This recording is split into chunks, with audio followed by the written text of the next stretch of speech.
بيان إلى الشعب الموريتاني باسم الشعب الموريتاني وقواه الحية من مفكرين ومثقفين وعمال وقوى كادحة ورجال القوات المسلحة وقوى الأمن، وباسم جموع العاطلين عن العمل والمهاجرين إلى المنافي من رجال ونساء وشباب، نعلن لكم اليوم في شهر نوفمبر بزوق نجم الجبهة الوطنية للتغيير التي قررت تخليص الشعب الموريتاني من النظام الفاسد الحالي الجاثم على قلوب الموريتانيين، وعقدنا العزم على ذلك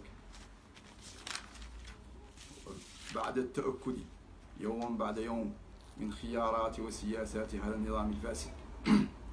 لقد استشرى الفساد ونهب المال العام وأفلست المؤسسات وسرق مخزون الذهب وتدهورت العملة الوطنية، بعد أن تأكدنا أن شعبنا شعب ميت ولن يخرج في مظاهرات عارمة ضد حكومة الفساد ورئيسها الخائن مثل كل الشعوب الحية والحرة في العالم.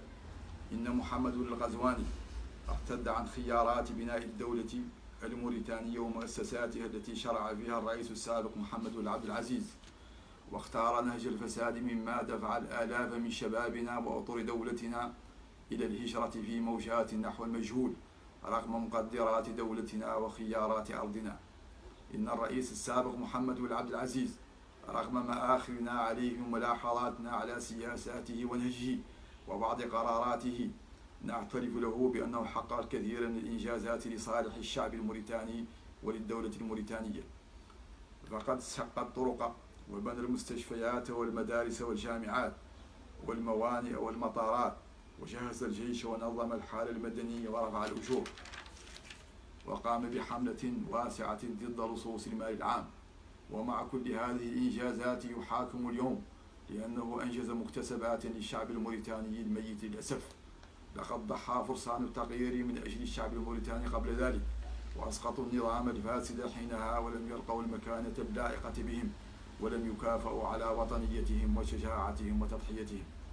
ومع كل هذه الخيبات في الشعب الموريتاني قررنا في الجبهة الوطنية للتغيير أيضا إنقاذ الشعب من هذا الشخص الفاسد الذي لم ينجز خلال 5 سنوات كاملة سوى تدوير المفسدين والتمكين للمتملقين والمنافقين وسن قانون الرموز الذي الهدف منه تكميم الأفواه ومنع حرية التعبير وعدم احترام الدستور والقوانين.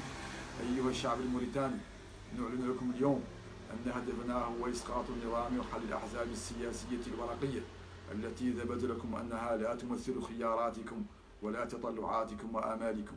وعندما نستلم الحكم سنقوم بالترخيص ل6 أحزاب سياسية فقط تمثل التيارات الوطنية والفكرية العربية والإسلامية والعالمية، لها أفكار وإيديولوجيات منتشرة في العالم.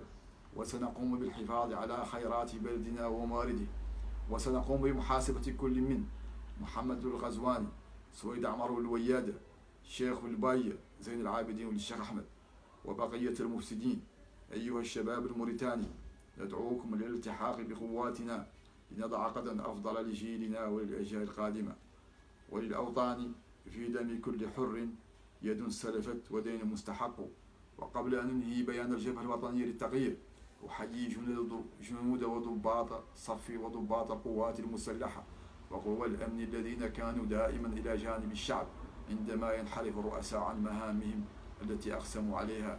والسلام عليكم ورحمة الله وبركاته. المقدم البحث